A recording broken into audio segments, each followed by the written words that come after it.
So hello friends, I have got the material of physical chemistry BSc third year. जैसे कि आप देख रहे हो, आप आज आपको बताने वाला हूँ क्वांटम नंबर्स के बारे में। क्या होता है क्वांटम नंबर? चलिए इस वीडियो की लास्ट तक बने रहिए ताकि आपको अच्छे से समझ में आए।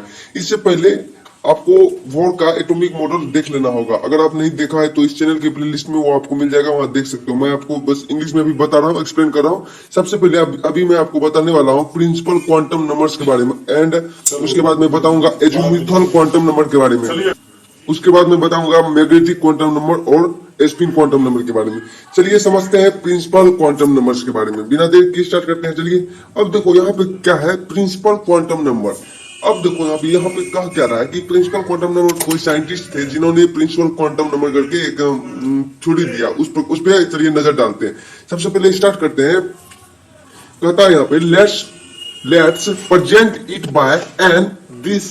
यहाँ पे यानी कि इससे पहले ये समझो कि let's represent it by N, यानी कि जो आपका ये क्वांटम नंबर है यानी प्रिंसिपल क्वांटम नंबर, इसको हम किस चीज से डिनोटेट करते हैं? It is denoted by N. इसको हम एन से डिनोटेट करते हैं। यहाँ पे आप दिख रहा होगा आपको कि ये लिखा हुआ है। उसके बाद यहाँ पे देखो, this quantum number tells the energy of the electron and its distance from the nucleus। अब यहाँ पे एक चीज और कर रहा है कि इस क्वांटम नंबर जो होता है, यहाँ पे आपको देख लो, यहाँ पे इस क्वांटम नंबर इलेक्ट्रॉन की एनर्जी और उसकी न्यूक्लियस से डिस्टेंस बताती है। ये जो क्वांटम नंबर है यानी कि प्रिंसिपल क्वांटम नंबर क्या बताती है आपको? प्रिंसिपल क्वांटम नंबर आपको बताती है जो एनर्जी और न्यूक्लियस से डिस्टेंस, यानी कि जो आपका न्यूक्लियस, सपोज मन में आप सोच लो कि आपका इस तरह का, मैं यहाँ इमेज बना देता हूँ छोटा सा, कि ये आपका न्यूक्लियस हो गया बीच में और ये आपका एक तरह का ऑर्बिट हो गया। अब देखो ये एनर्जी लेवल है, और जैसे जैसे न्यूक्लियस से दूर जा रहा है, यानी कि इलेक्ट्रॉन जैसे जैसे यहाँ दूर जाते जा रहा है, इलेक्ट्रॉन जैसे इस कक्षा में और इस कक्षा के अगर थ्रू अकॉर्डिंग देखा जाए तो इसका एनर्जी लेवल चेंज हो जाएगा। यानी कि आप कह सकते हो जैसे जैसे एनर्जी, अर्थात यानी कि इलेक्ट्रॉन में जो एनर्जी रहता है वो जैसे मूव कर रहा है, तो आप कह सकते हो कि एनर्जी और उसकी न्यूक्लियस से डिस्टेंस बताती है। कौन बताता है? ये बताता है आपको प्रिंसिपल क्वांटम नंबर बताता है। चलिए आगे देख लो। आगे मैं इसका कुछ और पार्ट बताता हूँ। अब यहाँ पे देखो यहाँ क्या करा है। यहाँ पे इमेज में मैं बना चुका हूँ पहले। यहाँ पे देखो करा कि सबसे पहले ये न्यूक्लियस हो गया आपका। अब मन में मैं थोड़ा सा चित्र बना दिया हूँ। ये आपका हो गया क्वांटम, एक तरह का एटम को बना चुका हूँ। अब यहाँ पे देखो एटम में सबसे पहले KLMN, ये एक तरह का है, और ये न्यूक्लियस हो गया, ये आपका ऑर्बिट हो गया। अब देखो KLMN जो है ये एक तरह का सेल हो गया, और हम आगे पढ़ेंगे सब सेल के बारे में, यानी कि आप कह सकते हो उपकक्ष के बारे में। अब इसमें आप देखोगे कि नंबर ऑफ एन, यानी कि एन का मतलब नंबर ऑफ एन, यानी कि एन का कितना नंबर होगा। अब जैसे कि मान लो कि एन बराबर 1, तो एन बराबर यहाँ पे उसी प्रकार 2, एन बराबर 3, तो एन बराबर कितना 4, इस प्रकार से है। तो जो के है आपका, ये फर्स्ट एनर्जी लेवल है। यहाँ पे देखो आप समझ रहे होगे कि यही एनर्जी लेवल के बारे में अभी जस्ट बताया कि जैसे जैसे चेंज होगा, जैसे कि एन इक्वल 1 जो है, इसमें ये के सेल का हो गया। के में जो एनर्जी लेवल है, ये इसको के को हम फर्स्ट एनर्जी लेवल कहेंगे, और एन इक्वल 2 हो गया, यानी एल हो गया। एल में आपका हो गया सेकेंड एनर्जी लेवल हो गया। क्या? सेकेंड एनर्जी लेवल हो गया। और इसी तरह से ये कौन साइंटिस्ट दिए थे? फोर ने दिए थे। यानी कि आप कह सकते हो कि N can be equal to 1 2 3, यानी कि जो आपका है, यानी कि एन बराबर 1 2 3 आदि हो सकता है, ऐसे आप कह सकते हो। तो बोर ने इस ऑर्बिटल को KLMN आदि नाम दिया। बोर ने इस ऑर्बिटल को क्या नाम दिया? KLMN, ये सब नाम दिया। जैसे जैसे नंबर ऑफ आप कह सकते हो ऑर्बिट बढ़ेगा, उसी प्रकार से एनर्जी लेवल भी चेंजेस होता जाएगा। इतना तक तो आपको पता चल गया होगा, क्लियर। अब आगे आप देखोगे यहाँ पे, यहाँ पे Bohr name this orbital as KLMN ETC। आप इसको नोट डाउन कर लो। अब देखो आगे हम आगे चलेंगे इसका। यहाँ पे तो क्या करा, as the value of N increases the value of radius R also increases. कहने का मतलब ये हो गया आपका कि एन का वैल्यू बढ़ने के साथ, जैसे जैसे एन का वैल्यू, नंबर ऑफ एन बढ़ेगा, जैसे कि एन का 1 हो गया, एन का 2 हो गया, एन का 3 हो गया, इस तरह से जैसे जैसे बढ़ता जाएगा तो त्रिज्या यानी रेडियस की वैल्यू भी बढ़ती जाएगी। तो कहां से? न्यूक्लियस से रेडियस की भी वैल्यू, नंबर ऑफ एन जैसे जैसे बढ़ता जाएगा, इस तरह से 1 हो जाएगा, 2 हो जाएगा, 3 हो जाएगा, जैसे जैसे बढ़ता जाएगा तो इस न्यूक्लियस से रेडियस की वैल्यू भी बढ़ती जाएगी। क्लियर? चलिए आज और आगे समझते हैं। इतना तक तो आपको क्लियर हो गया। अब हम आगे चलेंगे, आगे आपको मैं बताने वाला हूं। अब ये आपका क्लियर हो गया एजीमुथल क्वांटम नंबर के बारे में। चलिए आप समझते हैं एजीमुथल क्वांटम नंबर क्या होता है। चलिए इस पे नजर डालते हैं। अब देखिए एजीमुथल क्वांटम नंबर को सबसे पहले जानने के लिए आप ये जान लो कि it is expressed by L, यानी कि इसे एल से डिनोटेट करते हैं। और एल जो है आपका ये डिनोटेट करता है एजीमुथल क्वांटम नंबर को। क्लियर? अब देखो यहाँ पे it is also called angular momentum, यानी कि इसे कोणीय संवेग भी कहते हैं। इसे कोणीय संवेग भी कह सकते हैं। These quantum numbers indicate the size of the orbital, यानी कि यह क्वांटम नंबर ऑर्बिटल का साइज बताते हैं। यह जो क्वांटम नंबर है ये क्या बताते हैं? ऑर्बिटल का साइज बताते हैं। कौन सा ऑर्बिटल का कितना साइज होगा कौन बताता है? तो ये कोई एजीमुथल क्वांटम नंबर, जैसे कि हम इससे पहले जाने कि प्रिंसिपल क्वांटम नंबर आपको क्या बताता था? एनर्जी लेवल के बारे में बताता था। उसी प्रकार से ये एजीमुथल क्वांटम नंबर आपको क्या बताएगा? एजीमुथल क्वांटम नंबर आपको बताएगा ऑर्बिटल का साइज बताएगा। चलिए इतना तो आपको पता चल गया।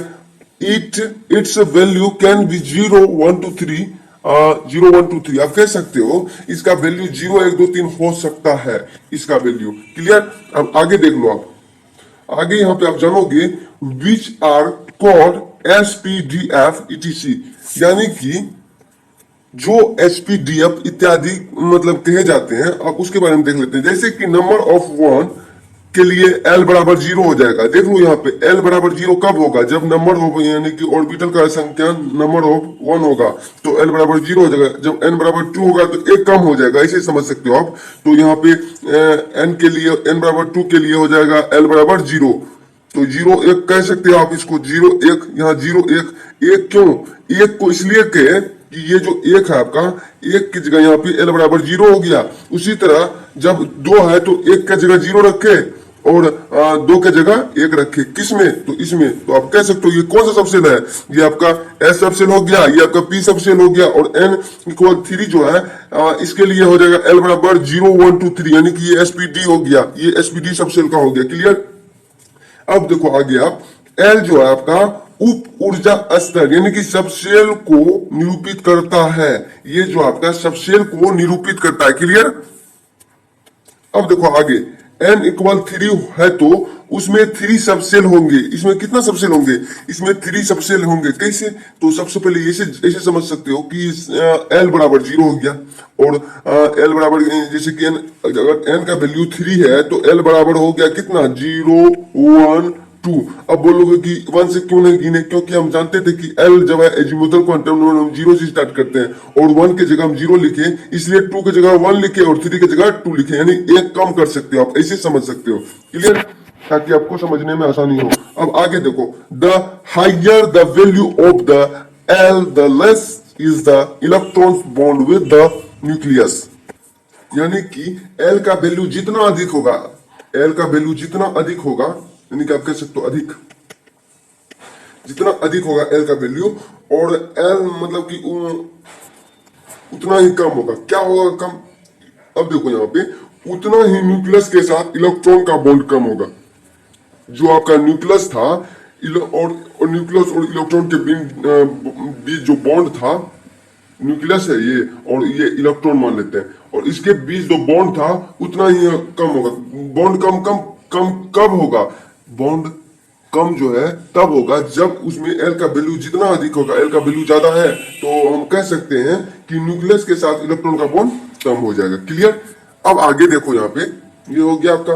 आगे आप यहाँ पे आप पढ़ोगे मैग्नेटिक क्वांटम नंबर के बारे में। चलिए अब ये देख लेते हैं। सबसे पहले यहाँ पे लिखा होगा m इस तरह से लिखा होगा। अब देखो यहाँ m जो है इसको हम m से डिनोटेट करते हैं। It is expressed bye m, ऐसे कर सकते हो। इसको m से डिनोटेट करते हैं। On placing the atom in a high magnetic area, it was observed that the behavior of those electrons in the magnetic area is not the same but various। अब देखो यहाँ पे क्या कर रहा है, एटम को हाई मैग्नेटिक एरिया में रखने पर, जब आपका कोई एटम है, कोई परमाणु को हाई मैग्नेटिक एरिया में रखने पर यह देखा गया कि उन इलेक्ट्रॉन का जब हम कोई एटम को हाई मैग्नेटिक एरिया में रखे तो हमको देखा गया वहां पे जब हम रिसर्च कर रहे थे तो ऐसे समझ सकते हो मन में आप इमेजिन करो कि कोई रिसर्च कर रहा है उसको कोई एटम को हाई मैग्नेटिक एरिया में रखने पर वह देखा कि उन्होंने देखा कि इलेक्ट्रॉन का मैग्नेटिक एरिया में बिहेवियर क्या हो जाता है, बिहेवियर एक सा होकर क्या होता है, भिन्न भिन्न हो जाता है। सबसे पहले जैसे को मान लेते हैं कि मैग्नेटिक का बिहेवियर एक्स था, ऐसे मन में इमेजिन करो मैग्नेटिक एटम का बिहेवियर पहले से एक्स था। जब इसको हाई मैग्नेटिक एरिया में रखा तो मैंने देखा कि एटम का बिहेवियर एक्स से मतलब कि चेंज होकर कभी वाई हो गया, कभी जेड हो गया, कभी एन हो गया, मतलब कि कुछ से कुछ होता हो गया, ऐसे आप समझ सकते हो। क्लियर, इतना तक तो आपको समझ में आ गया होगा। अब आगे देखो यहाँ पे आगे क्या करा यहाँ पे, this quantum number gives the direction of the electron orbital in the magnetic field।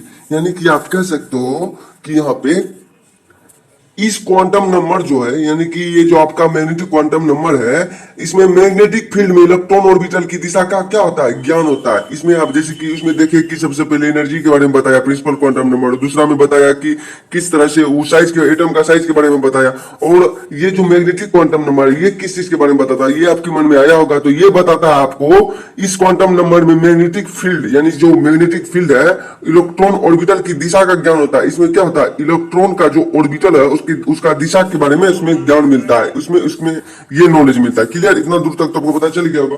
अब आगे के चार्ट में यहाँ पे आप देखोगे कि जैसे कि n इक्वल 1 2 3 इस तरह से है, तो L बराबर हम यहाँ पे देखो कि जैसे आपको बता चुका है L बराबर 0 1 2 0 से गिना शुरू किया, और इसी प्रकार से सेल में K L M हो गया, और सब सेल में SP एंड SPD या SPD हो गया, और M जो आपका मैग्नेटिक में तो यहाँ पे M बराबर जैसे कि अगर n का वैल्यू 1 हो तो यहाँ पे देखोगे कि l का वैल्यू 0 है और सेल का वैल्यू k है, यानी कि सेल का मान k है, और सब सेल यहाँ पे s हो गया आपका, तो मैग्नेटिक हो गया 0। तो अगर n का n इक्वल 2 है तो नंबर ऑफ n 2 है, तो यहाँ पे l 1 हो गया, सेल l हो गया, और सब सेल p हो गया, तो यहाँ पे m हो गया आपका -1 से लेके +1 तक, बीच में 0 भी आ जाएगा। क्लियर, इतना दूर तक तो आपको समझ में आ गया होगा मैग्नेटिक क्वांटम नंबर में। और n इक्वल 3 है तो यहाँ l बराबर 2 हो गया, और सेल बराबर m हो गया, सब सेल हो गया आपका SPD, तो यहाँ पे हो गया -2 -1 0 1 2 हो गया। क्लियर, इतना दूर तक तो आपको पता चल गया होगा। अब आगे देखो आप, अब यहाँ पे देखो स्पिन क्वांटम नंबर के बारे में जानेंगे, वो 3 तक तो आपको जान गए। अब स्पिन क्वांटम नंबर क्या होता है, इसे हिंदी में आप चक्रण क्वांटम नंबर भी कह सकते हो। It is expressed by S, इसको हम एस से डिनोटेट करते हैं। अब देखो the electrons move along its axis while moving in the its orbit the spin quantum number is used to represent it. यानी कि इलेक्ट्रॉन अपनी कक्षा में, जब इलेक्ट्रॉन कोई अपनी ही कक्षा में, इलेक्ट्रॉन जैसे ये है तो मान लेते हैं इस प्रकार से ये न्यूक्लियस हो गया, ये अपनी ही कक्षा में गति करने के साथ साथ क्या करता है, अपने अक्ष पर घूमता है। जो आप देखे होंगे कि जो आपका ग्रह है सूर्य जैसे मान लेते हैं ये सन है और ये आपका ग्रह है, ये तो इस तरह से घूर ही रहा है, यानी कि सूर्य का चक्कर लगा ही रहा है, लेकिन अपना जो एक्सिस है उस पर भी घूर रहा है, इसी से करके इसी तरह घूर रहा है। उसी प्रकार से इलेक्ट्रॉन भी ये न्यूक्लियस का चक्कर लगा ही रहा है, लेकिन अपने एक्सिस पे भी घूर रहा है, अपने अक्ष पर घूमता है। उसे प्रदर्शित करने के लिए हम स्पिन क्वांटम नंबर का यूज किया जाता है, और इसी को प्रदर्शित करने के लिए हमें स्पिन क्वांटम नंबर का यूज किया गया है। क्लियर, इतना दूर तक तो आपको समझ में आ गया होगा। आगे आप देखो यहाँ पे the spin quantum number can have 2 value और plus half and minus half according to clockwise and anti clockwise rotation. आप कह सकते हो यहाँ पे चीज देखो, गौर से सुनो कि जो आपका क्लॉकवाइज एंड एंटी क्लॉकवाइज के जो घूर्णन के अनुसार, इसका जो घूर्णन के अनुसार स्पिन क्वांटम नंबर्स के साथ 2 वैल्यू प्लस हाफ और माइनस हाफ हो सकते हैं। जो इसमें देखा गया कि जो आपका क्लॉकवाइज है उसमें जो इलेक्ट्रॉन है घूर रहा है उसको हम प्लस हाफ से डिनोटेट किए, और जो एंटी क्लॉक है उसको माइनस हाफ से डिनोटेट किए। क्लियर, इतना दूर तक तो आपको पता चल गया। और एक चीज यहाँ पे देख लो आपकी कि स्पिन क्वांटम नंबर, यहाँ तक तो आपको बता दिया मैं मैग्नेटिक क्वांटम, मतलब सबसे पहले बताया प्रिंसिपल क्वांटम नंबर के बाद, उसके बाद बताया मैं आपको एजीमुथल क्वांटम नंबर, उसके बाद बताया magnetic quantum number, spin quantum number. इसको आप अच्छे से रिवाइज कर लो और बीएससी बीएससी थर्ड ईयर के स्टूडेंट और बीएससी सेकंड ईयर के स्टूडेंट के लिए बहुत इंपॉर्टेंट क्वेश्चन है, और 12th क्लास में भी आप पढ़े होंगे। अगर आप बोर्ड के एटॉमिक मॉडल नहीं देखते तो इस चैनल के प्लेलिस्ट में उसका लिंक मिल जाएगा आपको। यहाँ पे मैं इंग्लिश में बताया हूँ, थोड़ा हिंदी में भी समझा रहा हूँ आपको। इस चैनल के प्लेलिस्ट में और नीचे मैं पीडीएफ का चैनल का नाम बता दूंगा, और वहाँ पे आप ज्वाइन होके आप वहाँ पे आप उसका पीडीएफ ले सकते हो, और अच्छे से हिंदी और इंग्लिश में दोनों में दिया हुआ है। अगर ये वीडियो आपको समझ में आया तो लाइक करें, शेयर करें, सब्सक्राइब करें, ताकि अगले वीडियो का नोटिफिकेशन आपके मोबाइल में जल्द से जल्द आए। हाँ, एक बात मैं और बोलना चाहता हूँ कि organic chemistry and inorganic chemistry का मैं बहुत जल्द वीडियो लाने वाला हूँ आप सबके लिए। थैंक यू, धन्यवाद। फिर मिलेंगे नेक्स्ट वीडियो में। जय हिंद।